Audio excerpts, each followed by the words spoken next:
And there we go, everyone. We are back again for another fantastic conversation on Friday Night Counter Attack. And we are winding into the twilight of 2023. December is here. This is going to be a podcast where you're going to be listening to over the Christmas period because we are ready for hibernation.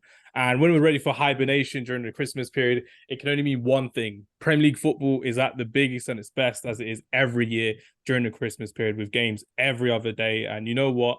For a topic of conversation, we're not going to talk about the Premier League this week. We're going to be talking about, or we're actually talking about one of the greatest dominations in European football, in international football as well. Because at the time of speaking, we've recently had the Euro 2024 group stages being made, and it's going to talk about some of the best teams ever in European football. And we're going to be doing this over 2023 as well. We are going to be talking about some of the greatest dynasties in international football as well. And we are going to start with the Spanish dynasty. So if we had to go from someone, if we had to go from someone who's pretty knowledgeable in the south of Spain, the north of Spain, the west of Spain, especially Barcelona in Spain as well, who better than Sara Pararia? So Sara, welcome back again. This is a draft where I think you won't win this. I know you got the knowledge, but I think I can beat you on this one. I'm confident in this one. Well, How are you you guys doing have this to week? make up for it for the draft that we did with Travis because I smashed you guys, I think, in that one from the comments. Yeah, but I was being nice to you in that one. I allowed you to.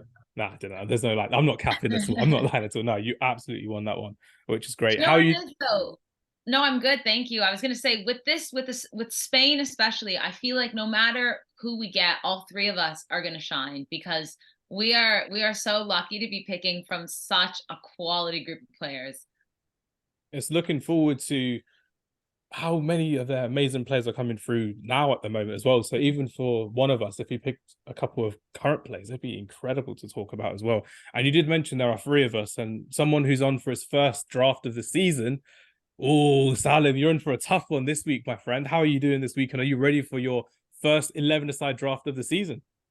Yeah, I am actually. I'm quite excited because of the sort of talent that Spain, have shown us over the last sort of 10 years, 20 years. So yeah, I'm just jotting my team down here, as you can probably see.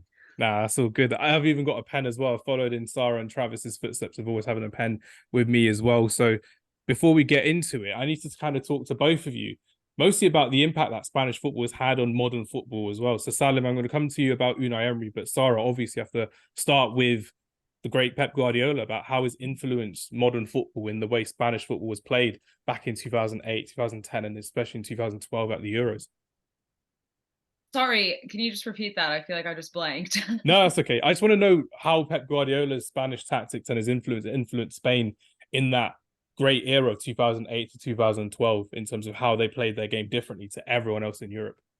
I mean, you saw it with Barcelona. Like he revived that side with the classic tiki taka, and then that translated to the Spanish team because that Spanish team from 2008, the 2010 World Cup, and then the 2012 Euros again was consisting of 6 starting Barcelona players, 4 starting Real players, and then one Villarreal, Joan Capdevila. Shouts out. But shouts. No, but he you saw that concept of tiki taka and passing and possession, and not a boring aspect though, be brought to the national team because of what Pep was doing at Barca, and it was amazing. Like the Spanish team during that era may have been one of, and we've said it before on this pod, it may have been one of the best football teams ever, period. And a lot of that we could say is due to, of course, the players, but the Guardiola concept that was kind of, derived at Barcelona. Yeah, exactly. And in a different type of football, you could say Unai Emery is actually doing really good in the Premier League. He was amazing at Villarreal as well. So Salim, this is where you get to hype up your current manager after he has become more of a tournament specialist, you could say. He won the Europa League with Sevilla. He won the Europa League with Villarreal as well. You're currently in the Conference League, Aston Villa, with Unai Emery firing on all cylinders as well. So what do you think Unai Emery's brought to modern football, which kind of counteracts Pep Guardiola's tiki-taka system, style of play? Well, we'll probably find out tomorrow, won't we? We're playing them tomorrow, but no, I think Unai Emery's quite adaptable though. Like he's someone that can play with the ball, without the ball. Like it doesn't have to be possession. He can go direct. He can switch it up, and even like it's just how fluid we are. Like we have a sort of formation in possession and then out of possession as well. Like how we line up as a 4-4-2, but it's like a box midfield and then one defensive mid drops in and makes it a 3 at the back. So, it's quite adaptable in that sense. But talking about like Pep and Spain as well, I just wanted to mention like, the creation of the false nine, Spain, sort of playing without a striker, having like, was it like 4 defenders and like 6 midfielders effectively, like, it's unbelievable that. And then to win the tournament like that as well. I heard that your team played that as well once upon a time into Batley on a Sunday morning. Was that true, Salim? Were you the false nine in that system? I think I was a false sub, to be honest. I was literally false assistant coach once upon a time. It's crazy what Pep Guardiola can do to modern football. It's insane. But yeah, let's get straight into this all-time Spanish draft. And for anyone who hasn't listened to one of our draft systems before, here are some of the rules that we're going to abide by. It's got to be a 4-3-3 formation. It's got to be where everyone gets to pick their wild card first, and we're moving from goalkeeper all the way to striker, back to front. And we are going to be talking about some of our favorite ever Spanish players. And at the end of the day, it's not always about who you pick in the right positions, it's who you don't let other people pick as well. So sometimes you have to make a tactical choice in terms of not letting someone pick. So as Sara alluded to, on a previous draft, I let her pick Haaland and Bellingham. And unfortunately, that was the one that won the UEFA Champions League group stage draft. And I will hold my hands up that even though I picked players that I wanted to, I didn't win. So everyone do play along at home. And remember, as Sara said last time, it's very easy to pick the all-time greatest Spanish team, but you've got to realize that if you play with a couple of friends and they take your picks ahead, who are you going to pick as an alternative? And that's what we're here to do. We've got 3 of us here today. And without further ado, all-time Spanish draft challenge. Here we go. Let's begin. And we're going to rotate the order of who's picking their first choice from every different position. So, Salim, seeing as you're the one that's the rookie this season, I mean, you've been on this podcast for 3 years like me, but you're a rookie in this position as well, I should say. Who's your first pick? And in essence, your favorite ever Spanish player that's going into your team. So it can be anyone on the pitch to begin with. Then we're moving from goalkeeper back to front as well. See, the thing is, like, this is obviously my wild card pick, but I don't want to say that this guy's my favorite ever. He's probably like my second favorite. Carlos Torres. Oh, actually, I'd even consider him for my team. But no, for me, Sergio Ramos is my choice. Oh, what a shout. Where are you playing him, though? Right back or centre back? Centre back. Centre back. Nice choice. Talk to us about Sergio Ramos, Salim, and how he actually is one of your favorite ever defenders. And is he going to go down as the greatest Spanish defender of all time? He's therefore one of the 2. I'd say he's like top 2 best, but he's just watching him in all those El Clásicos. We had such a good era of Clásicos that Ronaldo, Messi, sort of, what was it, 10 years, 8 years, wherever it was. You didn't I didn't fully appreciate it at the time, but like now looking back, I wish they could just like run it back one more time. But yeah, he did have a bit of he had like, I don't know, he had a bit of like aggression in him. I don't know how many red cards he's had, but he was a goal scorer as well, surprisingly.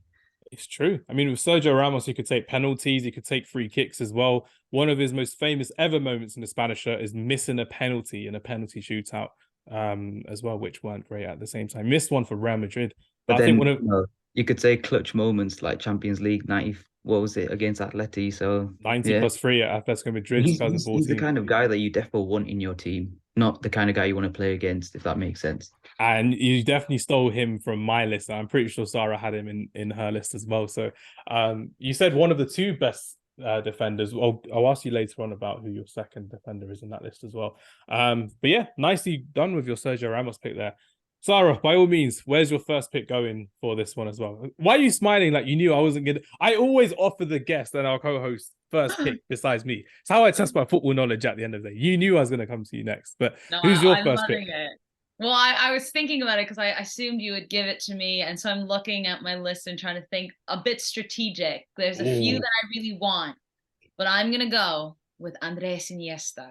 And I'm going to be playing, that's it, Hamz is done. And I'll be playing him on the right mid. Thank you very much, because that is maybe Spain's weakest spot. A bit of strategy here, because we know that midfield is glorious. There's so many players. I mean, honestly, all of our mids are probably going to be unreal. But come on, the Illusionista, get out of here. I mean, Andres Iniesta is the man who is on my shirt, number 6. So I was promoting Andres Iniesta today, but I don't really need to as much recently because he is one of the greatest ever midfielders we'd ever seen as well. His touch, his poise, his close control was something special and something that you would only see in a video game. And when you're looking at how Andres Iniesta came to life under Pep Guardiola, circa 2008. He became more of a central midfielder who could also fill out on the wings as well. But for Spain, that's where he was more as a winger as well, because he had some amazing talent who I won't name because I don't want to give away who I could pick later on. But Andres Iniesta, sorry, you got to talk to me about some of his best moments. And one best moment for me personally in the Spanish shirt, obviously we are going to talk about it, that 2012 Euros final. We mentioned the World Cup previously, so I need to talk about the 2012 Euros final in terms of how he ran the show against Andre Pirlo and how he was player of the tournament for that one as well. Do you remember much of the 2012 Euros and how he dominated that across from group stage to the final? I mean, I think everyone, like, he was maybe one of the most famous footballers at that moment, right? Because after the World Cup and scoring that winner, and then everything Barcelona was going through and a team kind of built around him and maybe someone else, all eyes were on him. So, I mean, the pressure was on for the Spanish team, obviously winning the Euro and the world, but it's specifically him. And I mean, he came and he performed. Like, what his ability, like you said, it was really like watching a video game. Like, the way he was able to control the ball, like, it almost didn't even make sense. And we've spoken about it before, his famous La Croqueta. Like, Can you do it yet? Can you do that on the pitch? I mean, I think I can. I just don't think I can do it as, it doesn't look nice when I do it, because I'm like trying to just get past a player on the wing here. But when he does it, it's just like fake and go. And it's, I don't know, like, you don't, it's not like, not everyone can do that, even proper, like, professional footballers. So, I mean, for me, yeah, like you said, the poise and the way he could see things was just unbelievable. Like, a run's being made and he's going to get that ball no matter what. Like, he's epic. Salim's a really good demonstrator of the La Croqueta. He can do the La Croqueta and he can nutmeg people really well. So, Salim, I'm going to have to ask you to record a video next time you're playing football and doing it on a muddy pitch in the miserable weather in the north of England. And you're doing it on like some 40-year-old man when you just body him. I need you to do that, Salim, for me. It needs to be done.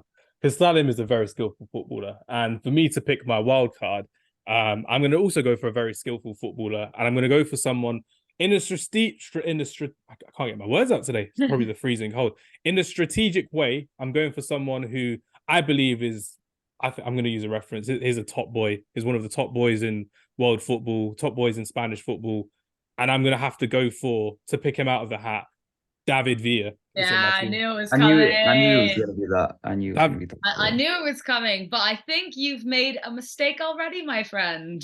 I think I have, but with David Villa, if I am going to go for him, I can play him anywhere across the front three. So as we know in the 2010 World Cup, David Villa has played out wide as a winger. So I'm going to be playing him as a left winger, and I'm going to have someone else up front. And hopefully you're not taking my pick. So I think with left wing, there's not many players out there who are quite comfortable. And remember, with a 4-3-3, you can do any variation, by the way. So it could be a false nine, like Salim said earlier, or you could have an attacking midfielder or two defense midfielders. But let's see if the mistake is going to stay with me later on. First choice goalkeepers, I'll go for this one because we're going back to front. Iker Casillas, I'm going for this one. Of course. Yeah, shock. I'm going for the boring choices and the ones that will look good on paper as well, which will be very good indeed. Salim, first choice goalkeeper. Where are you going with this one? I'm gonna go for someone that kept us up in the Premier League, Pepe Reina. You're going for Reina? Yeah, I had to. Number 2 in the World Cup as well, 2010. I had to. He kept us up, so I had to get one form of Villa play in there somewhere. So you're going to put Pau Torres in later on, I see, which is nice. Maybe. That's good to hear. Sarah, first choice goalkeeper. Where are you going with this one? Happy days. I thought Salim was going to take it from me. It's not David De Gea. I want Victor Valdez. Give me him all day long. The true form of Grinta, honestly. Would you say he was overrated because he never got into the Spanish first team? Would I say he's overrated? Yeah. No, he didn't get it because Casillas was running the show. But if we're even afterwards, it was De Gea, not Victor Valdez, because Victor Valdez left Barcelona. Us, though, did it? He was at Middlesbrough, wasn't he? I'm not a big De Gea person over here. I'm not. Like, I would take Valdez over De Gea every single time. De Gea for Spain was not great, and I just think Valdez was unfortunately in an era of Spanish keepers that he couldn't make it. But I mean, we've seen what he's done at Barca. I mean, I'm happy with that. Nah, it's a good shout as well. It's just one of those things because you'll see how players do after they leave Barcelona. And obviously, when you're at the highest of highs, can they still keep up that level at different clubs? And for me, some players have done that and some people couldn't do that as well. Again, he was a backup keeper at Manchester United to David De Gea. And then he went to Middlesbrough and he went all across Europe to try and get game time. And it didn't really work for Victor Rivaldo's. But again, being in the prime of Barcelona, you can't really argue against it, in all honesty, with Victor Rivaldo's. But yeah, that was this is basically how we're going to go going forward. It's going to be any club. So by all means, if you want to do Barca 11, I'm not going to stop you at all, which will be really good. First choice right back, Sara, because Saalim has already picked his right back in Sergio Ramos. Wait, do you pick him right back or centre back? Centre back. He was centre back. Nicely done. That's okay. So Sara, first choice right back. Where are you going with this one? Are you going to North London for this one? I think I'm going to go for Dani Carvajal. Great shout. Absolutely great shout. There were two, and the other one's actually pretty good too, that I was going to go back and forth. But I think you got to go Dani. Like, I mean, you know you're going to feel safe back there if Dani Carvajal is there. Because, I mean, if he can't catch you, he'll take you out from behind and, you know, just break your ankles. He's an excellent footballer, but also a savage on the pitch. Like Ramos, actually, to be fair. Born killer, Dani Carvajal is, I would say, which would be really good. Saalim, first choice right back for you. Where are you going with this one? I'm going Azpilicueta on this. Oh no, you stole him from me. You took him from me. Oh no, this is painful.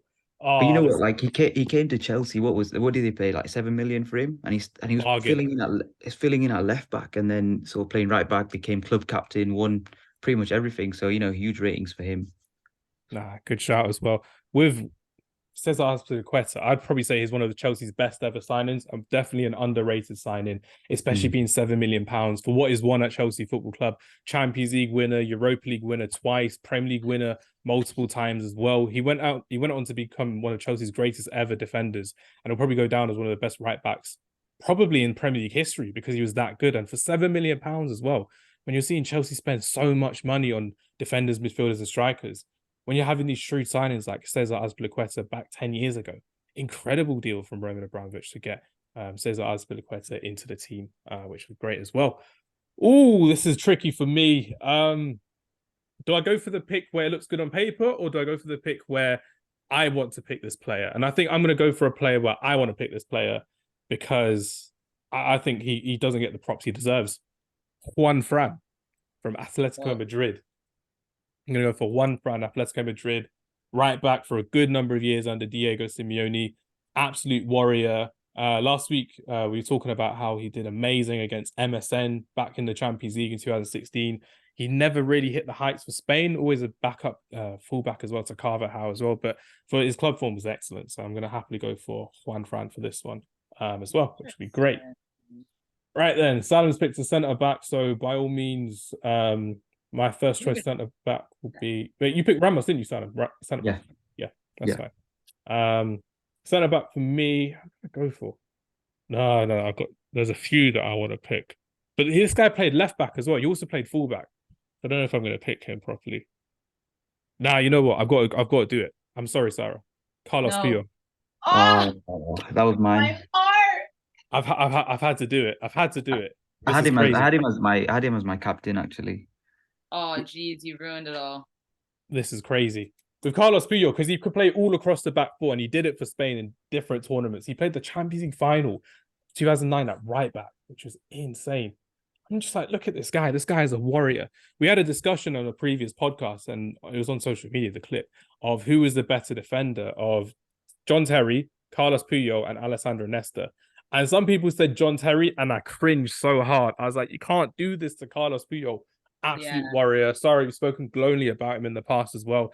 In a way, I am a bit happy that I stole him from you, but there's a few players I really wanted in there, and I'm going to have to concede that for my second choice centre-back later on, which isn't great at all. But yeah, Carlos Puyol, first choice centre-back for me. Best thing for you now, Sara, is you get to pick your next two centre-backs in a row. So you got first choice and second choice after Ramos and Carlos Puyol. So fire away, my friend. Who's your back two in the centre-back? I got two in a row. Salim's picked his, so it's all good. Wait, did you? So there's no Ramos and there's no Puyol. Wait. Oh, he only picked one though. Sally, you only picked Ramos so far. Yeah, he's gonna pick after you for a second choice. Okay. Well, it has to be Gerard Piqué, number 1. Salim wants to play in the Kings League. That's all I'm saying. Went from being on Top Boy to going on the Kings League next year. We're going to see it, Salim. It's going to be working. Do you know how much they pay on the Kings League as well? It's incredible. Oh, it's nuts, isn't it? Yeah, but what's happened with PK? And like, remember when he got that? He swapped his car out for. I'm sorry. Oh I'm sorry. my I'm God. sorry. It's just crazy what PK does. But the funniest thing is, Sarah, whenever Salim says PK, he means peak, like UK slang. So he always says it to me. He types it. And I'm like, I don't know if you're speaking slang or if you're talking about the centre back from Barcelona and Spain as well. Stop. Incredible. Sorry, it's a crazy random thing to laugh at, but I still find it funny. Random, yeah, just random. Very childish joke we have there, Salim. But no, talk to us about Gerard Piqué and Sarah, literally why he was one of the best ever centre backs and most slept on centre backs in European football history, especially being the centre back in 3 title winning seasons for Barcelona. Just crazy. I think more than that, actually. 2 trebles he was part of. I think he was. Yeah. Yeah, that was it. 2 trebles. Yeah. Do you know what? Like, the thing is with Piqué is antics off the pitch aside, like, he was a part of, that Barcelona era, and then obviously the Spain era. And it's funny because it was him and Ramos that were the two, back there at one point. And it's hilarious because they hate each other, but they did it for the national team because Piqué is super Catalan, right? And, Ramos being the Madridista he is. But, I mean, he was just, like, incredible. I mean, pace never really had it, yet somehow you could not get past him. And not to mention, he was a player like similar to Ramos, maybe not as high on that level, but he would score goals too. Like, he was always running up last minute of matches, trying to get that header in. Like, he really was so well-rounded in that sense. But I mean, such a crucial piece, the Spanish squad for so long. And I mean, incredible. I'm super happy that I got him if you got Puyol. Oh, I don't think we can hear you, Hamz. Sorry, microphone's off. I was gonna say we've all got amazing centre backs, but we can't do a start bench sell for that because that will just take over the entire podcast. But there'll be a lot of discussion on this one as well. But like I said earlier, because you are the last pick for this round, you are the first pick for your second choice centre back. So who is going to be partnering Gerard Piqué? Oh no! On your left hand side. Kill me. Do it, please. I need to see this. I need to see this happen. You know what? I need to see his smile disappear. It's gotta be Pau Torres. No way. Oh my days. He's on my list. He was here. Like, there's another WikiLeaks, Salim. Don't be giving away your information like that. This is GDPR. You guys saw that he was on. No, I actually had him. It was between him and someone else, and I think Torres is just a better overall player. I don't want to say who that other person was until Sal picks, and then I can tell you guys. But I mean, I just think Pau Torres is fantastic. Like, I have to go with the better player. I'm sorry. Only love can hurt like this is playing in Salim's mind right now. The only Villa player he wanted to pick in this, and it's not happening. Salim, please don't log off the podcast. I know you wanted to talk about Pau Torres, but I'm going to allow you the appreciation. I'm going to appreciate the fact that you can talk about Pau Torres now. So by all means, what has he brought to Aston Villa from Villarreal? And what is it that really makes Pau Torres one of the best signings of the last 2 seasons for Aston Villa under Unai Emery? Yeah, I mean, like, it was such a surprise when we got him in for starters. The amount of teams that were after him, and we didn't even pay the release clause for him in the end, so we got him quite cheap. But if you look at his numbers, I think he's got the most progressive carries and sort of balls forward, and into the box of pretty much most players, and I think of any centre back. So you can see he's completely transformed us. The best is like how he just gets the ball, like he doesn't feel pressure. He's just composed and just takes players on for fun. Nah, it's good to hear. I think it's really good in the penalty box on the opposite end as well, scoring goals, headers, challenging in the attacking final third as well. I think Pau Torres is a slept-on defender. I think Aston Villa are really lucky to have him because I think he's quality enough to be playing in the Champions League season in, season out. And I had the luxury of watching him against Manchester United at Old Trafford back when Ronaldo was at the club, and he gave Ronaldo and Cavani a really torrid time until the 95th minute when Ronaldo came in clutch with the last-minute goal. But Torres was a force to be reckoned with for Villarreal, and still is actually at Aston Villa, respectively, keeping out Tyrone Mings even before he was injured as well, respectively. So great shout there, Sara. You can see the emotion on Salim's face right now. The tears are coming in now, which is great. Second choice centre back for me. I'm gonna go for. Again, I hate this. I hate the fact that there's a player that I know is better, but I think if I put this player on, it's gonna look better on paper. I'm gonna go for Yeah, sorry, Sal, I'm gonna do it to you. Aymeric Laporte. Oh. Go for Aymeric Laporte. I know you're gonna go for him. There's so many other players I could go for, but I think Laporte, especially in his heyday at Manchester City, I think was fantastic in the 100 points team as well. Ridiculous talent, him and Vincent Kompany at the back, especially that dynasty that Manchester City had as well. Unfortunately, didn't really lay the law down at the Spanish national team until the Euros in 2021 when he was first choice centre back, ahead of Pau Torres as well. So I'm really happy that Laporte is in there, but I'm not really happy that he's now in Saudi Arabia. Not for any controversial reasons. I just think he's still good enough to play top level football as well, respectively. Right then, Salim, your second choice centre back, and then you get first choice left back. So by all means, who's partnering Sergio Ramos at the back for you? The thing is, I'm not really left with many. You've got a lot. It's just about if you want to choose them. I don't know. You got Eric Garcia. Done.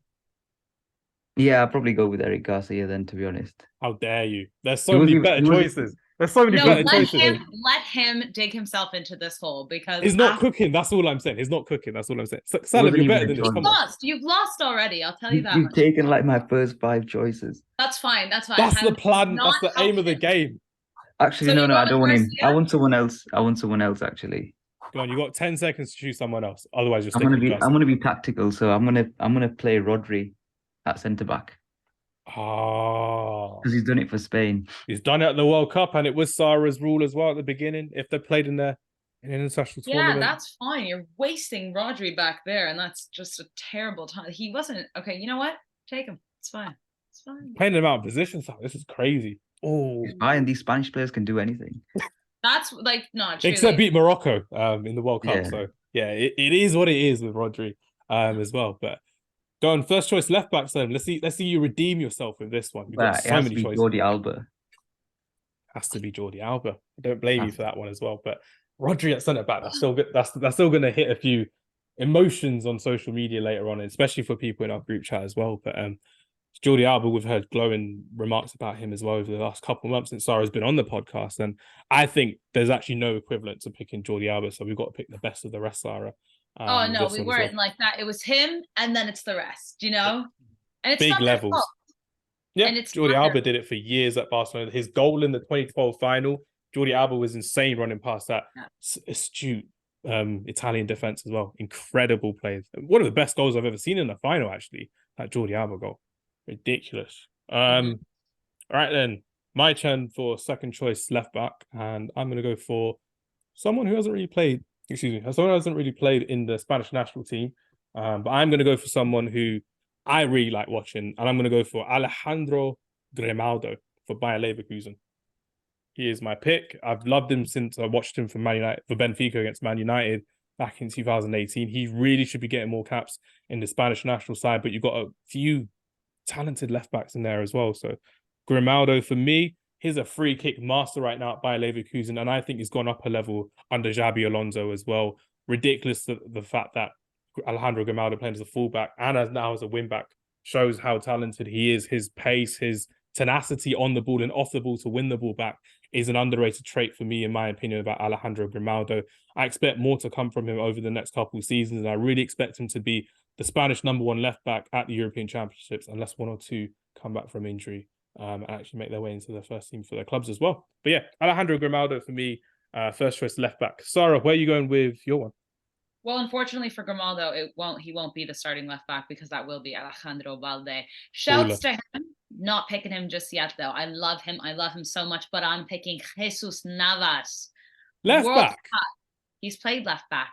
When did he play left back? Are you joking? When did he play left back for Spain? Let's see it. Left back. Played right back and right mid. I know that for sure. Flank, to be honest. Like, I think you can play him in the middle, you can play him up front, you can play him in the back. But when did he play at left back, Sara? I need to see this. Did he play there for Spain? Did he play there for Sevilla? Man City even?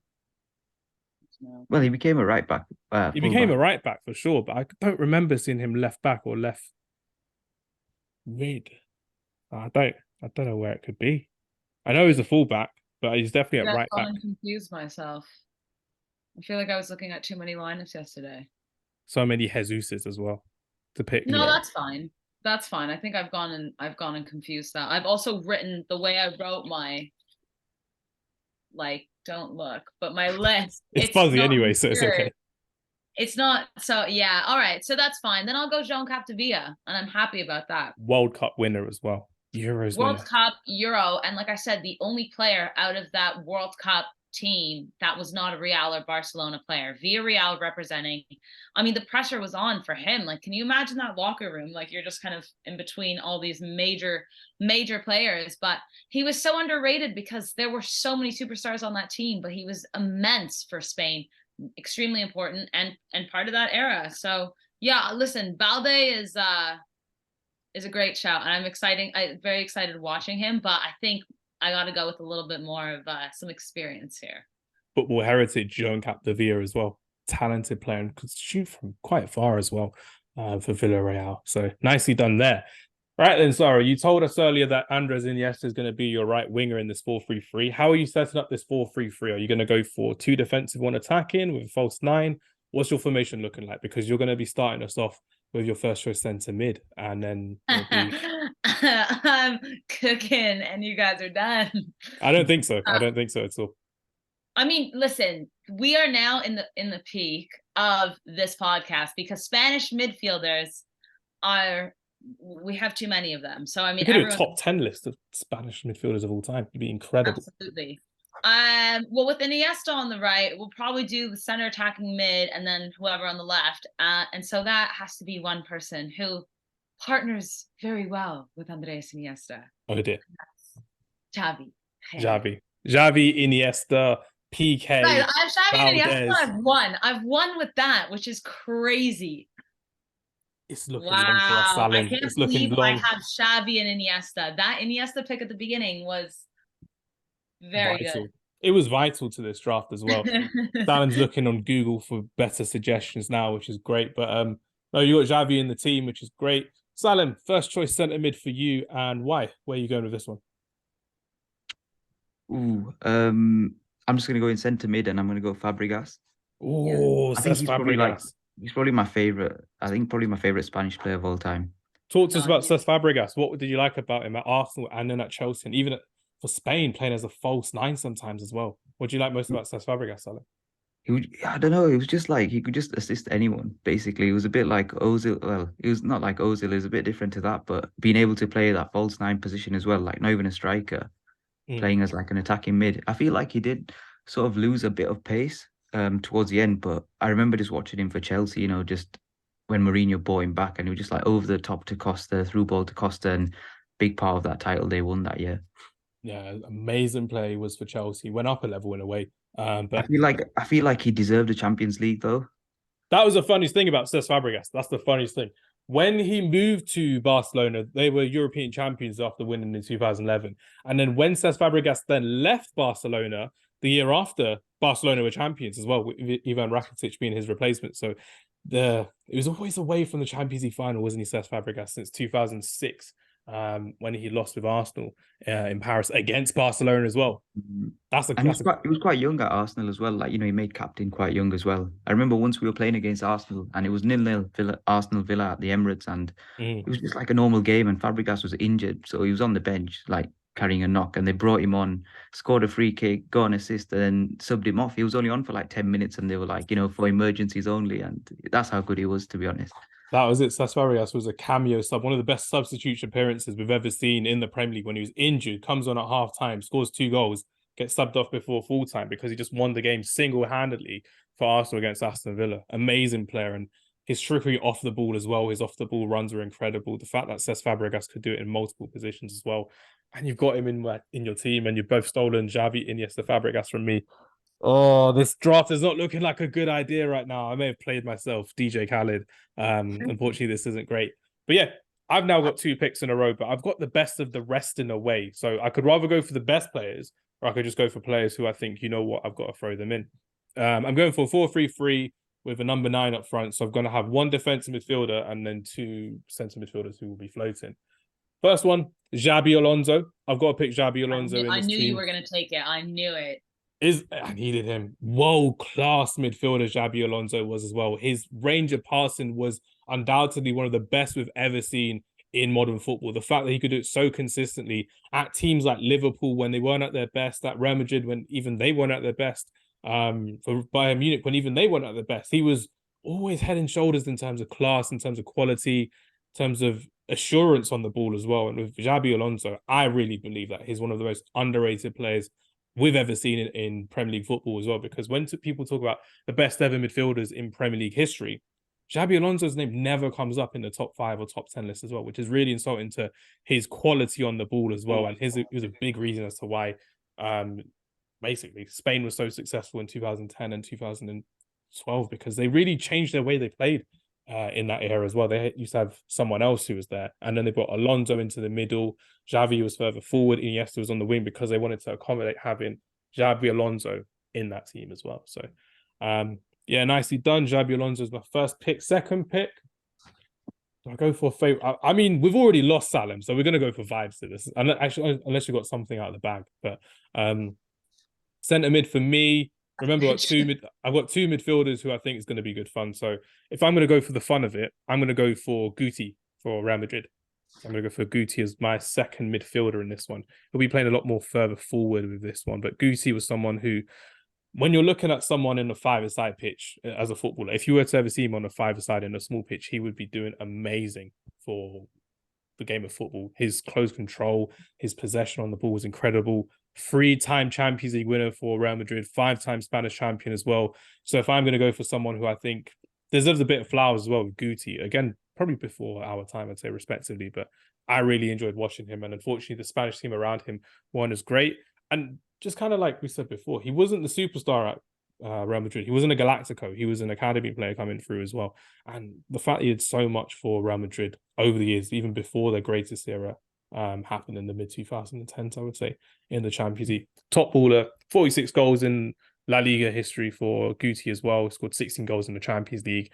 And he had some amazing skills. So if anyone has that time on their hands, I always say it during every draft, go watch Guti for this one as well. Guti's a player where you would love to watch football. And I think it's fair to say nowadays, a lot of football nowadays, there's a lot less flary. There's a lot less ambition in skills. There's a lot more technical and tactical details. But with Guti, he was someone who wasn't afraid of skilling up people and having fun with it as well. So Guti is my second or third centre midfielders in this one as well, which is great.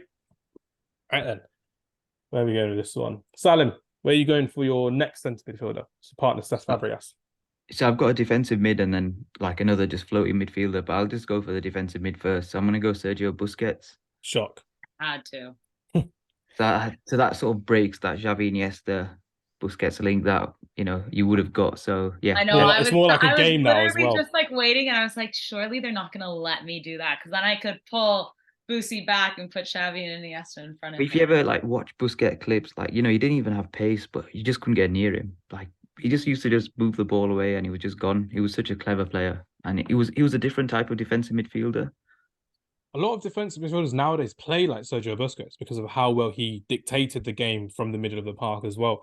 And it's also caused a lot of strikers to then be more valuable because they put a shift in, they put a lot of work rate into closing out that centre defensive midfielder. Nowadays, when you're seeing someone like Rodri, for example, do that, Declan Rice do that, they've followed in the ilk of Busquets, in my opinion, as well. The fact that everything goes through that centre defensive midfielder. And I had the opportunity, fortunately, to see Italy versus Spain at the Euros in 2021. And Busquets, watching him live, I was just like, this guy is incredible. You're looking at him just faint of a shoulder, just moves his head the wrong way and passes it the other way.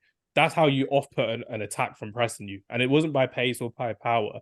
It was by intelligence. And Sergio yeah, Busquets' I mean, it's just pure press resistance, isn't it, at the end of the day? Like, yeah. I'd say, like, for us, Kamara's quite similar to that, but I'd say he's a bit more defensive. Like, he can do the defensive side of the game a bit better in that sense, like tackling and that kind of thing. But Busquets was, you know, way ahead of him in terms of press resistance and finding passes everywhere. Absolutely. Sara, who's partnering Xavi in centre midfield for you? Yeah. This is tough. Well, I mean, I have him and Iniesta. First world problems right there for everyone listening. Yeah. Xavi, and Iniesta. To be fair, I don't even need another one. But you know what? I'm going to go for someone that I think has been underrated and maybe due to injuries didn't get enough love. But I'm going to go Thiago Alcantara. Love. Salim had him. You can see by the I start. didn't. Honestly, I didn't have him. Okay. I was just thought happy that you you were. didn't. You were describing the player that I wanted, but it wasn't him. Okay. Oh, okay. Maybe he's Nice. written down.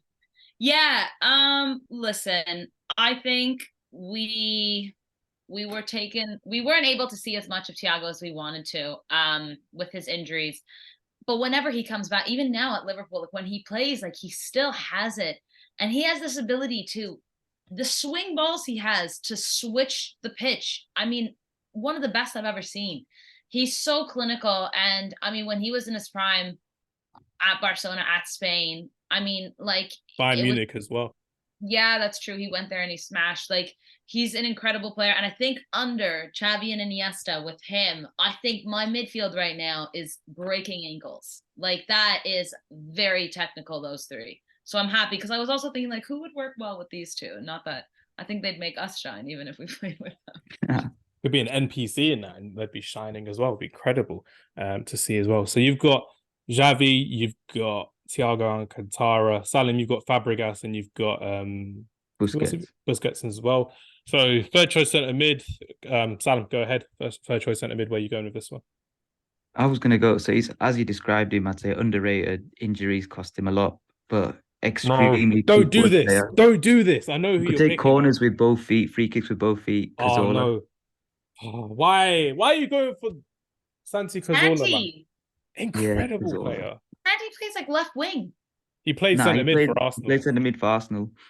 When he was at Villarreal, he played left and right wing. But when he moved to Arsenal in his twilight of his career, it's a bit of you and your formation is just nuts right now. I'm playing Rodri in defense, and I'm playing Santi Cazorla in center, and then jeez Louise. Okay. This is going to be a press-resistant game if I've ever seen one. It's going to be tiki-taka. It doesn't matter where anyone is, to be honest. It's true. It's going to be a mind-numbing exercise with this one.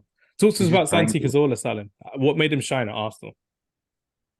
I feel like he was so unlucky with injuries, but watching him play, he had so much quality. He could do everything, and I never see. He was one of the first players I saw that was like genuinely really good on both feet. Like it wasn't just that he could use his weak foot. Like they were both strong feet, and that's something I've pretty much not seen. Like hardly. I think Andros Townsend does it now as well, actually taking corners with both feet, but not seen someone at Santi's level do that kind of thing before.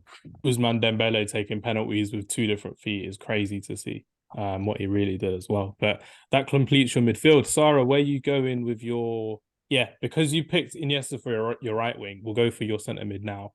And then I'll pick my next one afterwards. So who's completing your midfield of Xavi and...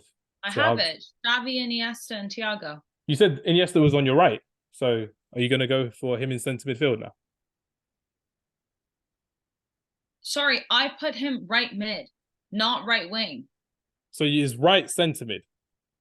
So you got Xavi, Iniesta. That's your midfield. Okay, cool. So you still got three strikers to pick, basically. Yeah. Sorry. Yeah, because no, I had Iniesta could play both, but the right middle was the weakest. Like I didn't have as many players there, so I thought I got to fill that spot. That's fantastic. No worries. So yeah, that midfield is absolute violation to anyone in any World 11, let alone an all-time Spanish 11 as well. I should have played it tactical and picked Xavi so you wouldn't have it. But on paper, you're winning it as well. But I'm going for pure vibes with this pick. I need someone who's going to... Actually, this is on the way an all-time... Not all-time, but... It's Sorry, who was the third pick? Sorry, I missed that. No, Hamz is picking his third right now. Oh. Isco. I'm going for Isco Salim. I thought you would have picked him, to be honest with you, because you played in a similar way when you played football as well. 5-time Champions League winner, 3-time Spanish champion, 3-time Super Cup winner as well. For Isco, it was incredible to watch him in his peak as well. When he played under Zinedine Zidane, that was for me one of the greatest versions of the player I've ever seen. We talk about versions of a player like Man United fans, to put off topic, when Anthony Martial wears gloves. That's not a version of a player. That's just that's a lamppost for goodness sake.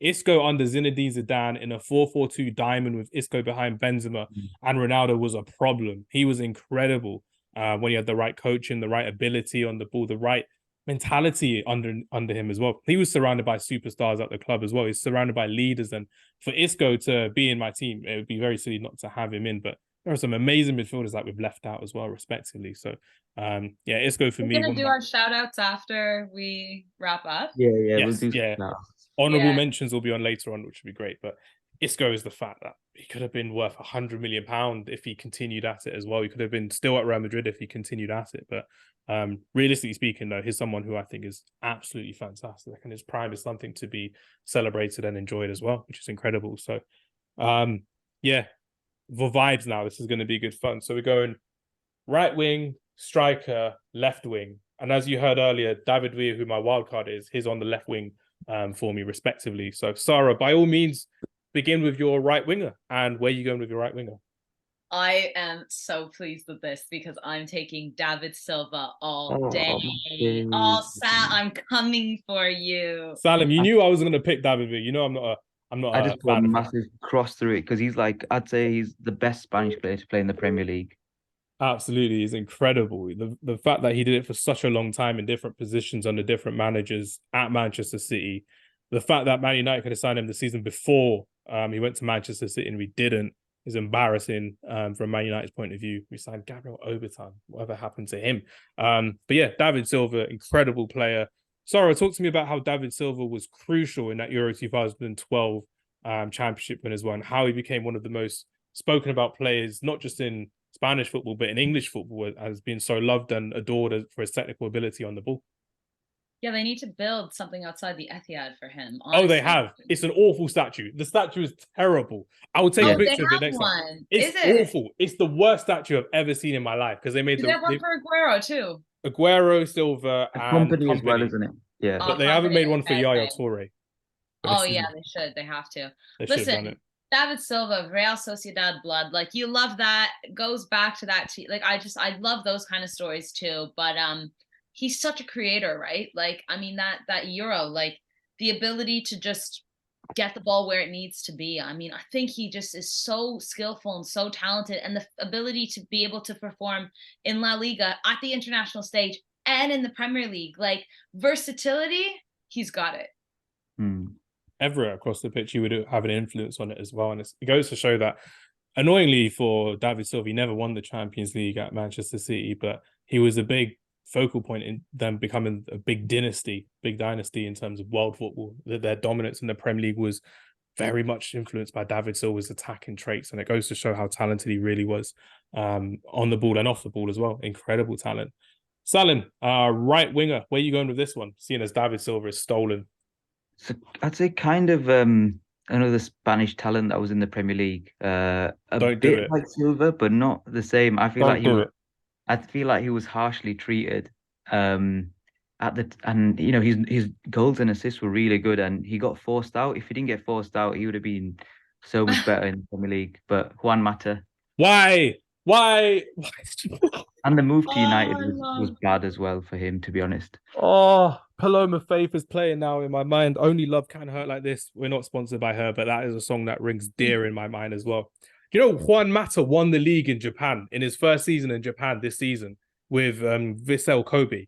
Incredible. Oh, yeah, that's old team. Yeah, Iniesta's old team and Mata's old team.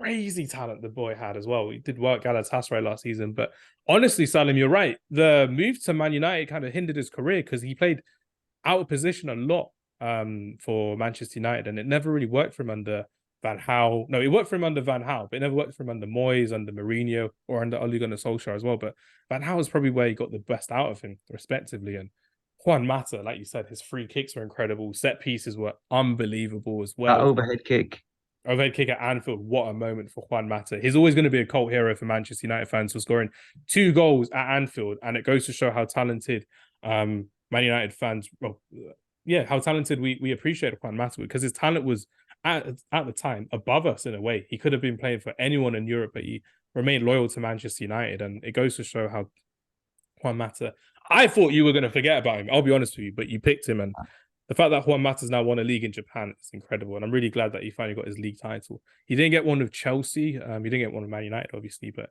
he was a big, vital cog for Vissel Kobe as well. And of course, World Cup winner 2010, Euros winner in 2012, and he scored in the final as well, which is a great moment for I feel like the Euros is where he came to shine, because that World Cup he really had no business in. Because that was the summer where Juan Mata won the Champions League with Chelsea when they had John Terry and I think. And it was just a one corner they had that whole game. One corner. That was probably one of the greatest moments in Juan Mata's career. That corner to Didier Drogba, And then again, He missed the penalty, didn't he? I'm sure. I don't know if he missed the penalty. I know he's in the penalty shootout, but I don't know if he missed it. It may have been him. I don't know, but we all know Chelsea won at the end of the day as well. And of course, he won the Europa League twice with both Chelsea and with Man United as well, respectively. But my favourite Juan Mata moment, besides the overhead kick at Anfield, was him scoring the equaliser in the FA Cup final against Crystal Palace. Straight after, no, he didn't. He did score the equaliser. Jesse Lingard scored the winner, sorry. But Juan Mata, again, incredible talent. Literally one of the most enjoyable players to watch at his prime, at his peak. And you've ruined it for me, Salim. I don't know who I can pick for my right winger now. I'm not picking Adama Traore, for goodness sake. It's not happening. I won't let you do this to me. Right mid, I won't put Cazorla there. Damn it.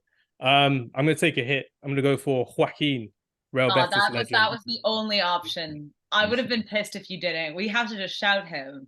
I mean, Joaquin only retired last summer as well, but he'd been playing since the 2002 World Cup. It shows how playing until 42 years of age, he was incredible, and he was so loved in La Liga and Spanish football as well.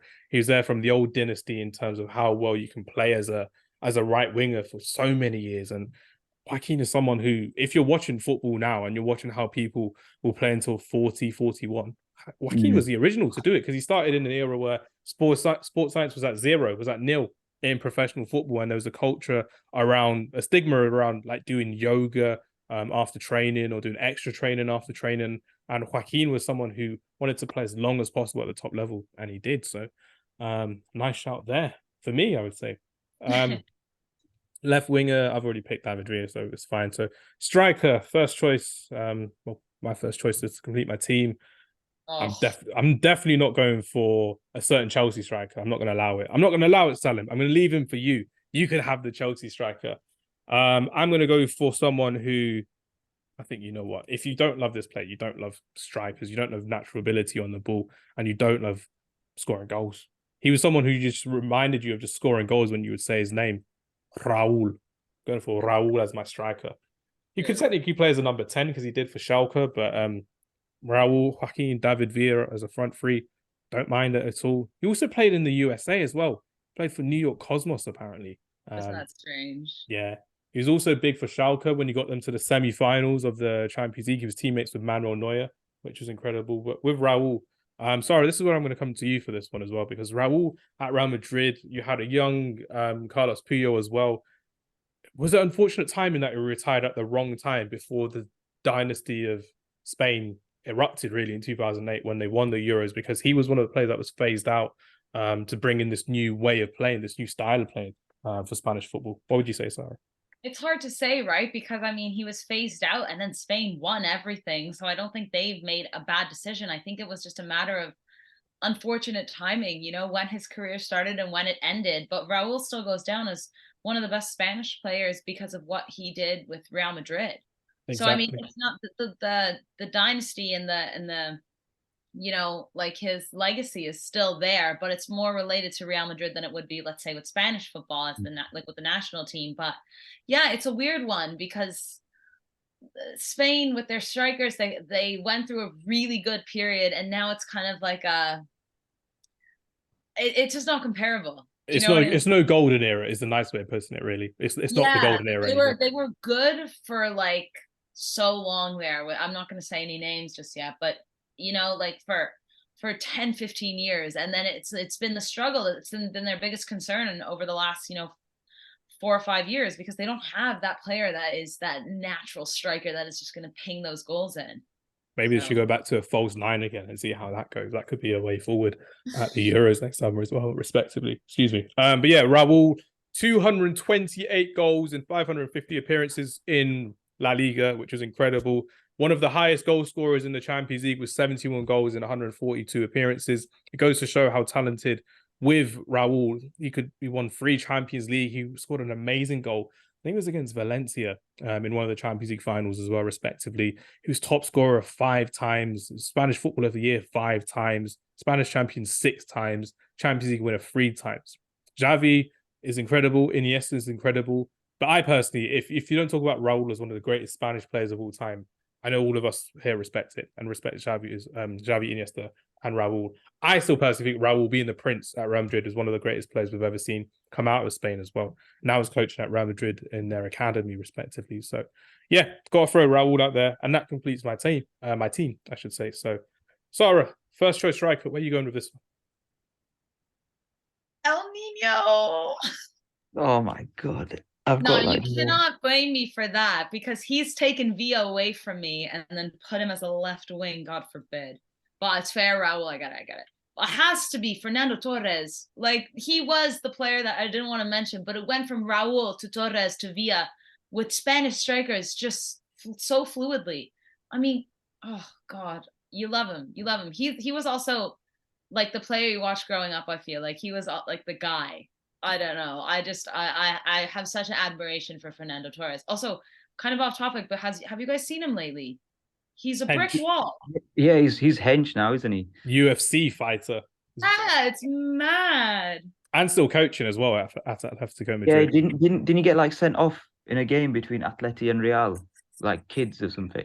Yeah, he was fighting, which is incredible. Fernando Torres. He would never fight on the pitch as well. At Liverpool or Chelsea, he lost that fight, but he got the dog in him when he retired, clearly as well, which is insane. The dog in him, as they say. As well. El Nino is crazy, but honestly, I don't have that same affection for Fernando Torres. Being an opposition player at Liverpool and at Chelsea, I only saw him play good for 2 seasons, and I think everyone will remember that Torres goal against Germany in 2008. That's where I saw prime Fernando Torres, because he was incredible in that tournament as well, and incredible in that year. 2008 Torres was incredible. The long blonde hair and the headband, like, iconic. Saalim told me to dye my hair blonde. I was like, yeah, no chance, Saalim. It's not going to happen. I won't allow it in that kind of way as well. I don't think we were recording at the time, but I think he said it. I know, I bet myself that something would happen and I'd dye my hair blonde, but I wouldn't. And I didn't at the end of the day. I digress. Saalim, who's your first choice striker and then your first choice left winger to complete your team? Where are you going with this? I'm not really left with much choice. You've got a few. I'm not going to suggest one and then you're going to pick him, so you're not going to go for Alvaro Morata. Well, yeah, I was going to go for him, to be honest. Oh no, you got better players than that, surely. You need to stop, Hamz. I was just thinking. I'm instigating it. Prime money laundering operation Morata, but he's a captain now, isn't he? For who? For Spain. Is he? Isn't that sickening? Doesn't that make you like when I watch? Alvaro Morata's the captain of Spain now. But think about who's on that team: Pedri, Gavi, Lamine Yamal, Unai Simon, even Pau Torres. Like all these guys. Rodri doesn't make sense, right? But it's because Morata has been there longer. Like, I think that's the only reason why. Because most of these guys are younger, but it's like it's nonsensical at all. Like, it's just bizarre. That's cool. You're going for money laundering as your number 9. Money laundering Morata, I think. Love it. It's going to be great. And to complete your team, who's going on your left wing for you? I'm going to go for Jesus Navas. He doesn't play left wing, Saalim. Doesn't play left wing at all. I've seen him play left wing. He's never played left wing. I'm not allowing that. I'm vetoing that vote. I think he has, to be fair. Or I could just play Mata on the left and put Navas on the right. That's fine. Definitely on the wing. I'll allow that. I'll pass that. There's still one left wing I think that no one's really picked or looked at yet. So let's see. I have a turn. I'm seeing if you're going to pick him or if you're going to go for someone else. So just to complete your team, Sara, who's your left winger? It's Pedro. There we go. Pedro. Well, the fact that Saalim didn't pick that, and I was like, I don't care, put Jesus. Nah, you know what it is? I really like watching Pedro as well, but no. Oh, no, Pedro is, another player that I think was underrated because he was kind of coming into that 2012 Euro squad when most of that 2010 Spain squad was still there, and it was little Pedro, like he wasn't as, I don't know, like superstar levels like a David Villa or Torres, and but he just flies under the radar, but gets it done. I love Pedro. I'm actually pleased with this. Pedro is one of the players that's actually won everything he's ever played in the game, which is crazy. Yeah.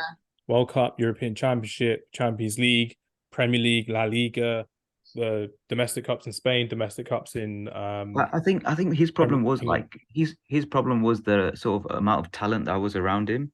Like if you take all that away, first world problem, Saalim, right? Yeah. all that talent around him, which is crazy to see. But yeah, before we read out our teams and conclude the podcast, any honorable mentions from anyone? So Saalim, go ahead. Who did we miss out from your point of view? Senna. Marcus Senna. But I've had too many defensive mids, so I couldn't. And I quite like Ferran Torres for some reason, but I hope he joins Villa. In case he wants to leave sunny Barcelona for sunny Birmingham, which would be incredible as well. Sara, who did we miss out? For you, not many players, but who did we miss out from our teams? Like, I'm a bit shocked that no one took Albiol or Arbeloa. I mean, just because, Saalim, actually, his defense is incredible, but those two also were just kind of players that were consistently on Spain for a really long time, but again, players that were kind of surrounded by so much talent, but they really were part of, Arbeloa especially. It pains me to say, talking about Madrid fans, players like this. And Liverpool as well, respectively. Yeah. And then I'd probably say Iñaki Williams, maybe. I really like him. I was going to say Muniain was another one. Razabal from Real Sociedad's quality as well. Dani Olmo was someone I was going to pick if I couldn't pick David V on the left. If he took Pedro, I would have taken Olmo on my left there, but luckily he didn't. No, not this time.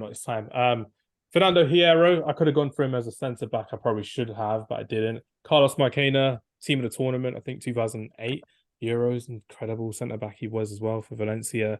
We did not pick. We didn't pick. I'm glad we didn't pick Marcos Alonso. He was never going to be in the team, but funny mention.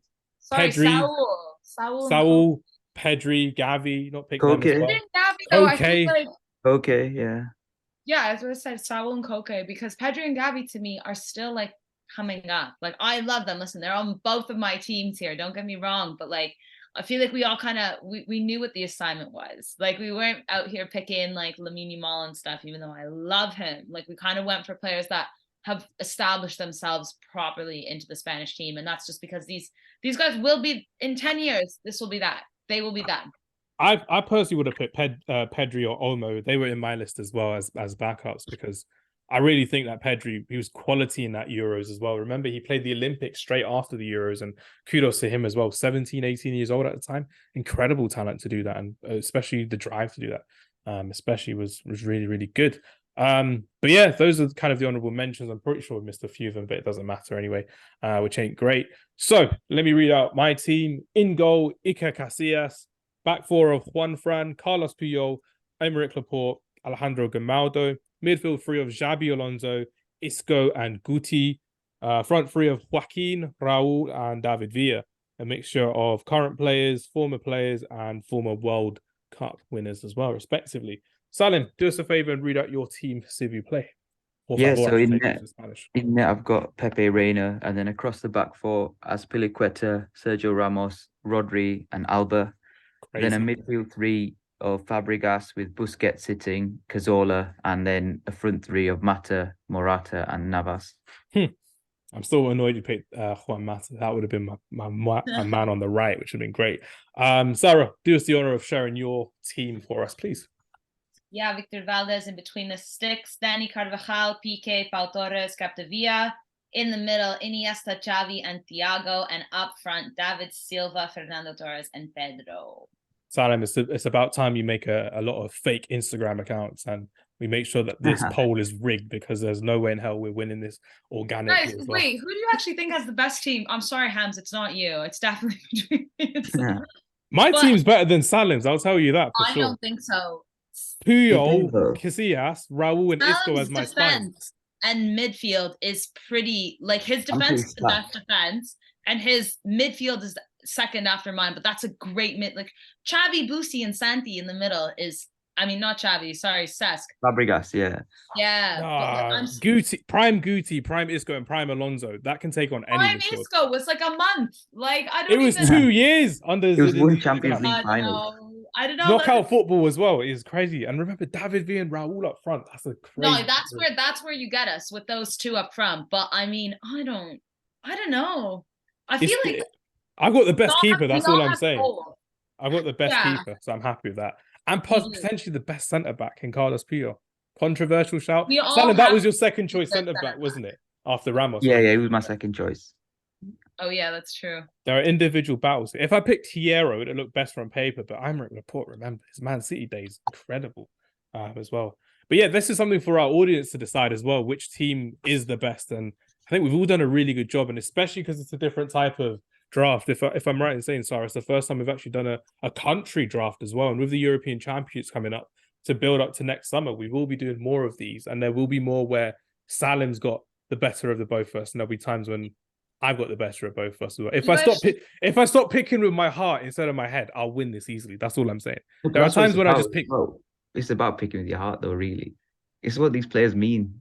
It's true. You want to talk about them and you want to gas them up. Oh yeah, it's true.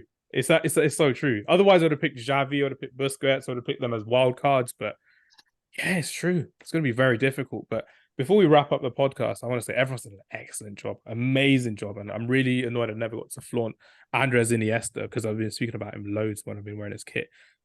Sarah, what country from the Euros should we do next, or what country should we do next in general? Because this is an incredible topic. And good ones.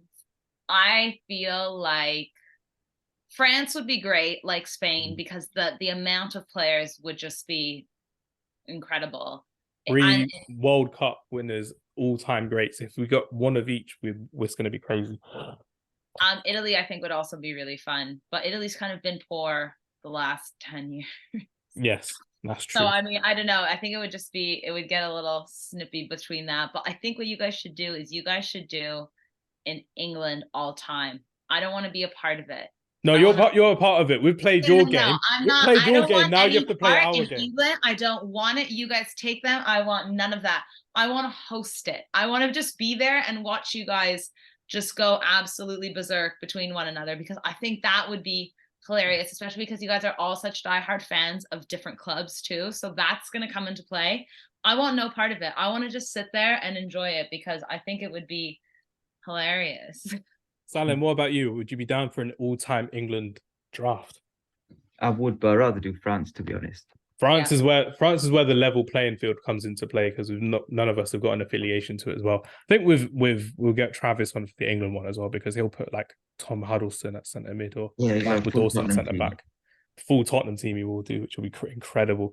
But everyone, thank you very much for listening, especially over the last year we've had is incredible. It's great to have everyone listening and participating on social media. It's been great to have Saalim back on the podcast for his first draft of the season. Many more to come over the season, which will be great as well. Sarah, great to have you on as well. Unfortunately for me, we're going to have to go back to the drawing board of how I go through drafts, because I'm going for the vibes as opposed to I want to win. But like I said, I'm gonna have to make a few fake Instagram accounts to win this poll, which would be good fun indeed. And I'll post that at like Christmas Day when no one's watching it as well, so it'll be very fun indeed, which will be very nice. But everyone, thank you very much for listening. Thank you very much for supporting us over the year as well. Do follow Sarah; her description is in the link below, and make sure you're following Saalim on our YouTube channel as well, which would be great. Everyone, thank you very much. Take care and enjoy your evening.